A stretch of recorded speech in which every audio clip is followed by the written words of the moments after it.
আমরা সব সময় চাই যে এই সংসার আমাদের জ্ঞানী বলবে, বুদ্ধিমান বলবে, বুঝদার বলবে, কিন্তু মূর্খ মূর্খ যেন কেউ না বলে। মূর্খ শব্দটা আমরা কেউ শুনতে চাই না, দূরে পালাতে থাকি। কিন্তু একটা সত্যি সবার কাছে অজানা, যে মূর্খ হওয়া হলো বুদ্ধিমান হওয়ার দিকে সর্বপ্রথম পদক্ষেপ। আপনি যত খুশি দিগ্গজ জ্ঞানী মানুষদের সাথে আলাপ করুন, যত ইচ্ছে কথা বলুন, যতই জ্ঞানের কথা আলোচনা করুন, অভিজ্ঞতা মূর্খ হবার পরেই পাওয়া যায়, তাই নয় কি? মূর্খ হবার পরে আপনি এটা বুঝতে পারবেন যে কি করা উচিত নয়। জ্ঞানী ব্যক্তি আপনাকে এটা বলবেন যে কি করা উচিত। আর এই সংসারে কি করা উচিত তার থেকেও অনেক বড় জ্ঞান হলো কি করা উচিত নয়। সেই জন্য সব সময় মনে রাখবেন, আপনার করা কিছু ভুল, আপনাকে যদি কেউ মূর্খ বানিয়ে থাকে, ছল চাতুরি করে থাকে, তাহলে কোনো ব্যাপার নয়, এটা শেষ পর্যন্ত আপনাকে আরো বুদ্ধিমান করে তুলবে। এই মুহূর্তে ধন্যাত্মক থাকুন, এই সংসার আপনাকে অবশ্যই জ্ঞানী বলবে। রাধা রাধা।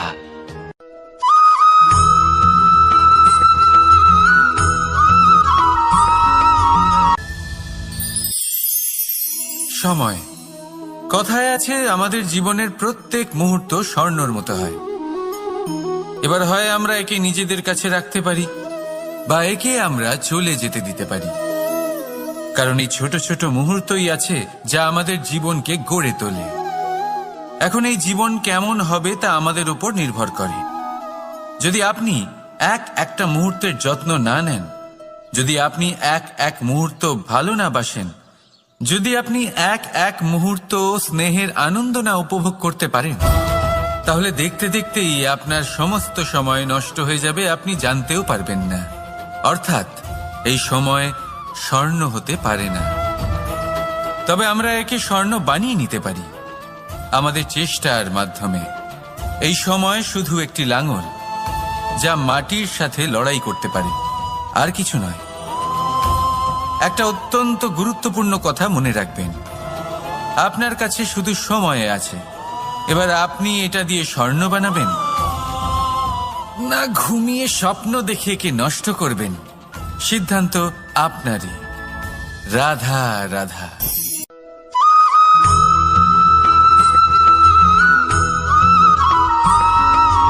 আপনি কি কখনো একজন মালিকে একটা বাগানের যত্ন নিতে দেখেছেন? যদি কখনো একটা গাছে উই ধরে যায়, মালি তখন শুধু সেই গাছের নয়, সমস্ত বাগানের চিকিৎসা করায়। আপনারা হয়তো বলবেন, এ কেমন মূর্খতা, যখন উই একটা গাছে লেগেছে সমস্ত বাগানের চিকিৎসা কেন করাতে হবে? এ তো অযথা পরিশ্রম করা। কিন্তু মালি খুব ভালো করে জানে যে উই হয়তো একটা গাছে লেগেছে, কিন্তু তা সমস্ত বাগানকে নাশ করে দিতে পারে। এবার মালির এই শিক্ষা, এই জ্ঞান অন্য অনেক জায়গাতে প্রযোজ্য। এই সংসারে আমরা শুধুমাত্র নিজের পরিবারের কথাই চিন্তা করি, তাদের যত্ন নিই, চেষ্টা করি যেন তারা ভালো থাকেন, সুখে থাকেন। আর সেই সময় এই সমাজের কিছু বিরোধী মনোভাব এই সমাজকে গ্রাস করে ফেলে, এই সমাজকে নষ্ট করে ফেলে। কিন্তু আমাদের নজর শুধু আমাদের পরিবারে থাকে।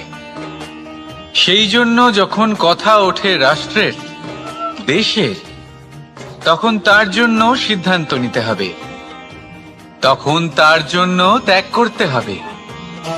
আর মনে রাখবেন, যে সমস্যায় আসুক তার সমাধান পূর্ণরূপে বাঞ্ছনীয়।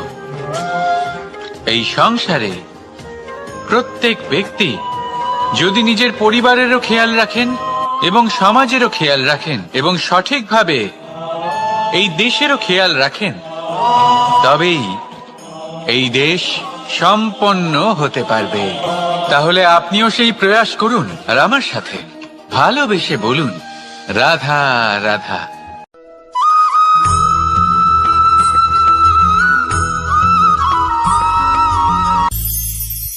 ভবিষ্যৎ।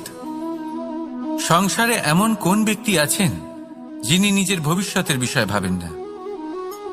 যে কেউ ভাবেন, আমার ভবিষ্যৎ কিছু এরকম হবে, আমি ভবিষ্যতে এরকম কিছু একটা করব। এই সুবিধা থাকবে, এই আনন্দ পাবো, ইত্যাদি ইত্যাদি। কিন্তু সত্যি বলি, ভবিষ্যতের থেকে বড় ভণ্ড আর কেউ নেই। ভবিষ্যৎ আপনাকে ছেড়ে চলে যাবে, আপনি জানতেও পারবেন না। ভবিষ্যৎ আপনার থেকে আপনার বর্তমান কেড়ে নেবে। অনেক সময় আমরা ভবিষ্যতের বিষয় ভাবতে থাকি, দুশ্চিন্তা করতে থাকি। ভবিষ্যৎ দিয়ে নিজেকে এতটাই ঘিরে ফেলি যে বর্তমান কি তা ভুলেই যাই, তার বোধই আমাদের থাকে না। ভাবুন, ভবিষ্যৎ কি? ভবিষ্যৎ হলো সেটাই যা এখনো পর্যন্ত ঘটেনি। বর্তমান হলো সেটা যা এখন ঘটছে। তাহলে যা এখনো ঘটেইনি তার বিষয়ে দুশ্চিন্তা করে নিজেকে ব্যতিব্যস্ত কেন করছেন? এই বর্তমান, এটাই হলো গুরুত্বপূর্ণ। এর উপরে সমস্ত ভাবনা কেন্দ্রীভূত করুন। মনে লক্ষ্য অবশ্যই রাখুন, কিন্তু পুরো মনোযোগ শুধু বর্তমানে থাকবে। এই বর্তমানকে যদি সামলে নিতে পারেন, তাহলে আপনার ভবিষ্যৎ এমনি উজ্জ্বল হয়ে উঠবে। তাহলে আসুন আমার সাথে ভালোবেসে বলুন, রাধা রাধা।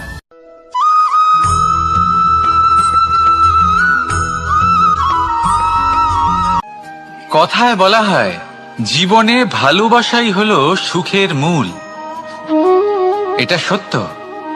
এবার প্রশ্ন হলো এটাই যে এই ভালোবাসা কার সাথে করা উচিত। যদি আপনি কিছুক্ষণের জন্য সুখ পেতে চান, তাহলে ভালোবাসুন নিজের রুচি মতো। যদি আপনি কিছুদিনের জন্য সুখ পেতে চান, ভালোবাসুন নিজের বন্ধুদের। যদি আপনি কয়েক মাসের জন্য, কয়েক বছর বা অনেক বছরের জন্য সুখী হতে চান, তাহলে ভালোবাসুন নিজের পরিবারকে, মাতা পিতা, নিজের সন্তান, স্বামী স্ত্রী, নিজের আত্মীয়দের। কিন্তু যদি আপনি চিরকালের জন্য সুখী হতে চান, তাহলে ভালোবাসতে হবে শুধু নিজের কর্মগুলিকে। কারণ সম্পর্ক যেমনই হোক না কেন, কখনো না কখনো ভেঙে যাবেই। এই সংসার হলো এমনই যে যাদের সঙ্গ আমরা পাই, তাদের সঙ্গ একদিন ত্যাগ করতে হয়। শুধু কর্মই হলো এমন এক সঙ্গ যা কখনো আপনাকে ত্যাগ করবে না। আপনার মৃত্যুর পরেও এই কর্ম আপনাকে বাঁচিয়ে রাখবে। তাই সবসময় মনে রাখবেন, এই কর্ম ধর্ম মনে করে পালন করা উচিত। জীবনের শেষ মুহূর্ত পর্যন্ত কর্মকে ভালোবাসুন। জীবনের শেষ মুহূর্ত পর্যন্ত সুখে থাকবেন। আর আমি তো সবসময় বলি, শুধু কর্ম করতে থাকো, ফলের চিন্তা করো না। তাহলে আসুন আর আমার সাথে ভালোবেসে বলুন, রাধা রাধা।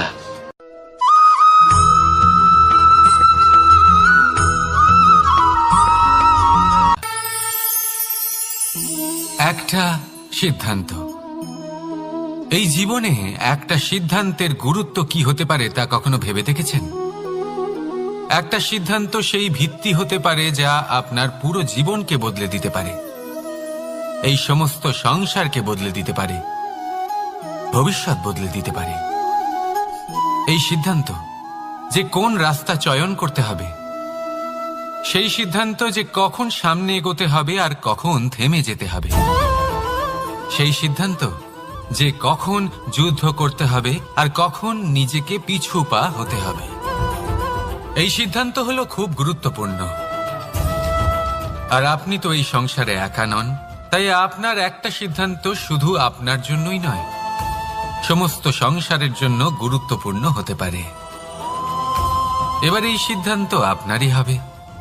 ভাবনা চিন্তা করে নেবেন, সাফল্য পাবেন। রাধা রাধা।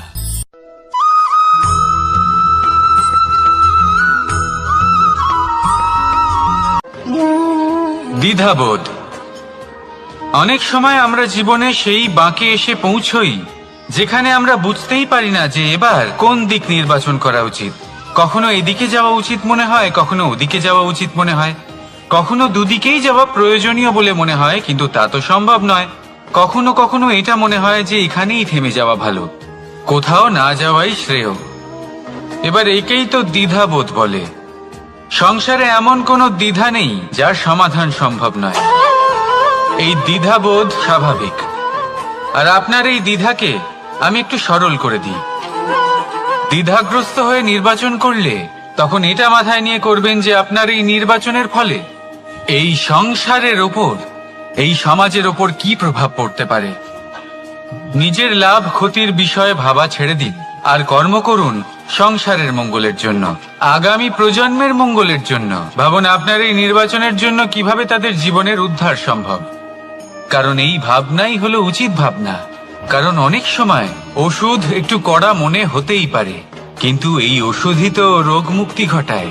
সেইভাবে আপনাকেও এই দ্বিধার মুহূর্তে কঠিন নির্বাচন করতে হতে পারে। এই কঠিন নির্বাচন জীবনে কঠিন পরিস্থিতিও আনতে পারে, কিন্তু যদি এই নির্বাচন ধর্মসঙ্গত হয়, যদি এর দ্বারা সংসারের মঙ্গল হয়, তাহলে এই নির্বাচনই হলো সঠিক নির্বাচন।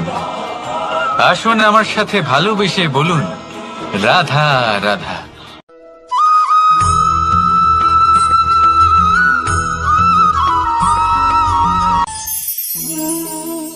অহংকার এ হলো ছোট একটা শব্দ, কিন্তু এর প্রভাব অত্যন্ত বৃহৎ হয়ে থাকে। আর সব থেকে বড় সমস্যা হলো মানুষ আজ অবধি বুঝতেই পারেনি যে এই অহংকারের বাস্তব রূপ কিরকম। কেউ একে গর্বের নাম দেন, কেউ একে আত্মসম্মানের নাম দিয়ে থাকেন, এবং কোথাও একটা এমন সময় চলে আসে যখন সময় এই অহংকারকে ভেঙে খান খান করে দেয়। আর তখন না গর্ব আপনাকে বাঁচাতে পারে, না আপনার আত্মসম্মান। এখন যদি আপনাকে উদাহরণ দিই, তাহলে যেখানে আপনি বসে আছেন সেই ঘরেই ওপরে তাকান, সেই ছাদের দিকে। যদি এই ছাদ অহংকার করতে থাকে যে দেখো আমি তো সব থেকে উঁচু জায়গায় আছি, আমার চেয়ে ওপরে আর কেউ নেই, আমি এই ঘরে থাকা সমস্ত ব্যক্তিকে ছায়া প্রদান করি, যদি এই অহংকার এসে যায় তাহলে কি? একবার ভেবে দেখুন, যদি পরের দিন তার উপর আরো একটা তলা বানিয়ে দেওয়া হয় তাহলে কি? এই ছাদ যার নিজের উঁচু হবার অহংকার ছিল, যে সব থেকে ওপরে ছিল, সে এবার পায়ের তলায় চলে এসছে। এটাই হয়ে থাকে। মনে কখনোই অহংকার পোষণ করবেন না। যদি মনের মধ্যে কিছু রাখতে চান তাহলে প্রেমের ভাব রাখুন, স্নেহ রাখুন। এই অহংকারকে আপনি যা ইচ্ছে নাম দিন, গর্ব হোক, আত্মসম্মান হোক, এর দ্বারা আপনার কোনোভাবেই কোনো লাভ হবে না। তাহলে এই অহংকারকে ত্যাগ করুন আর আমার সাথে ভালোবেসে বলুন, রাধা রাধা।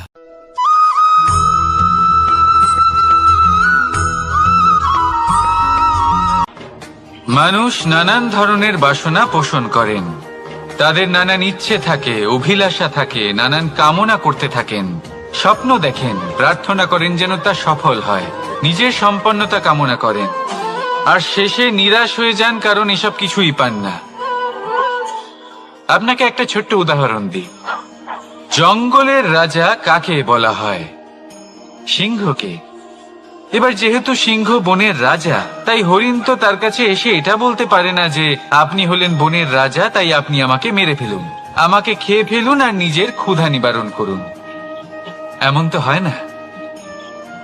সিংহ যতই বনের রাজা হোক, তাকেও পরিশ্রম অবশ্যই করতে হয়, তবেই তার ক্ষুধা নিবারণ হয়।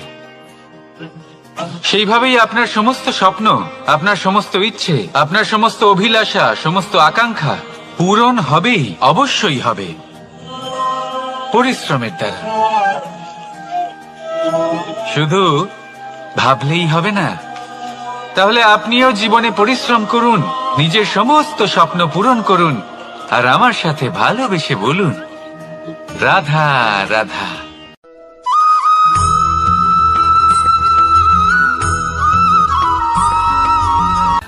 জীবনের এই পথে এগোতে এগোতে আমরা কোথাও থেমে যাই। আমরা জানি না কেন। আমরা চেষ্টা করি যেন আমরা সামনে এগোতে পারি, কিন্তু এরকম হয় না। কি কারণ হতে পারে এর? আসুন আমি আপনাকে বোঝাই। মনে করুন আপনি কোনো রাস্তায় হাঁটছেন, আপনার পা মুচকে গেল, আপনি পায়ে আঘাত পেলেন। এখন এই আঘাত যদি আপনাকে পথ চলতে বাধা দেয়, তখন আপনি থেমে যান। যদি আপনার ভাবনা চিন্তা ক্ষুদ্র হয়, তাহলে আপনি জীবনে কখনোই এগোতে পারবেন না। ভেঙে যাওয়া কলম দিয়ে আপনি কখনো চিঠি লিখতে পারবেন না। ঠিক সেইভাবেই যদি আপনার মনে অন্যের জন্য হিংসা থাকে, তাহলে আপনি আপনার নিজের ভাগ্য লিখতেই পারবেন না। কাজের প্রতি আলস্য আপনাকে কখনো ধনী হতে দেবেই না, আর ধনের প্রতি লোভ তা আপনাকে কখনো মহান হতে দেবে না। ছোট একটা কথা, কিন্তু এ হলো অত্যন্ত গুরুত্বপূর্ণ।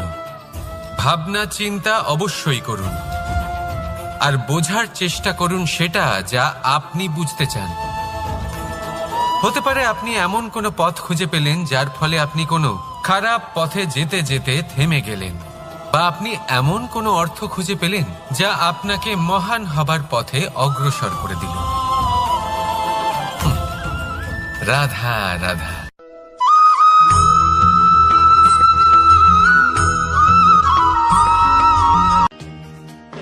আপনি কি কখনো কোনো উঁচু পর্বতের শিখরে পৌঁছতে পেরেছেন? যদি পৌঁছে থাকেন বা যদি আপনি কোনো উঁচু পর্বতের শিখরে যান, তাহলে ভালো করে দেখবেন, আপনি যত উঁচুতে অগ্রসর হতে থাকবেন, আস্তে আস্তে সমস্ত বনস্পতি বিলুপ্ত হতে থাকে। তারপরে সমস্ত গাছপালা, পশু পাখি সব বিলুপ্ত হতে থাকে। শেষ পর্যন্ত সেই শিখরে থেকে যায় শুধুমাত্র শান্তি, নীরবতা। আমাদের মানুষের সাথেও এটাই হয়।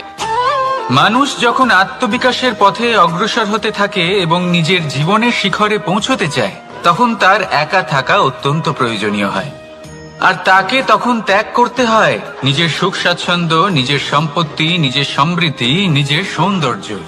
দেখুন, জীবনের শিখরে পৌঁছনো একেবারেই সহজ কাজ নয়। এ হলো অত্যন্ত দুর্গম এক পথ, কিন্তু যদি আপনি সেখানে পৌঁছতে চান, তাহলে আপনাকে ত্যাগের প্রবৃত্তি জাগিয়ে তুলতে হবে। ত্যাগ কি সেটা জানতে হবে, কারণ ত্যাগের ফলেই মনে শান্তি আসে, আর সেই শান্তির ফলে মনে উৎপন্ন হয় প্রেম। আর এই প্রেমই হলো জীবনের অন্তিম লক্ষ্য। তাহলে আসুন আমার সাথে ভালোবেসে বলুন, রাধা রাধা।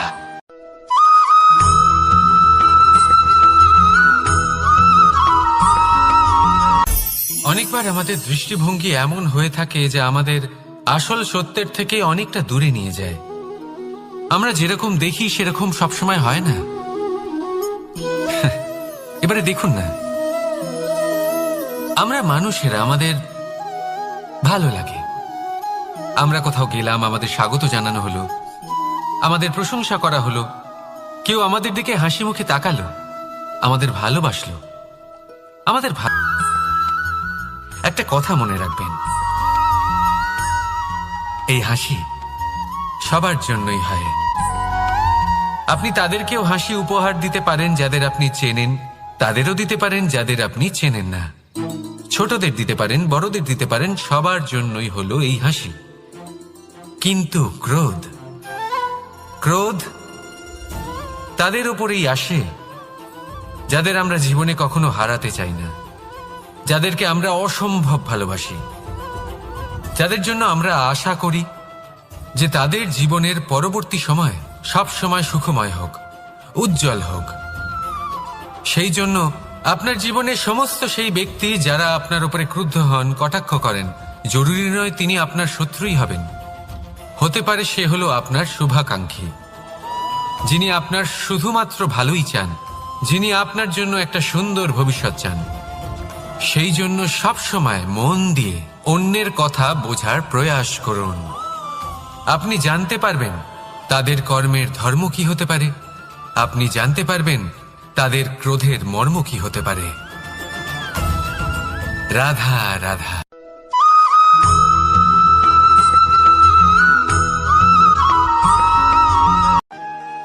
মানুষ বলেন প্রেমে অনেক শক্তি আছে, আর এটা সত্যিও বটে।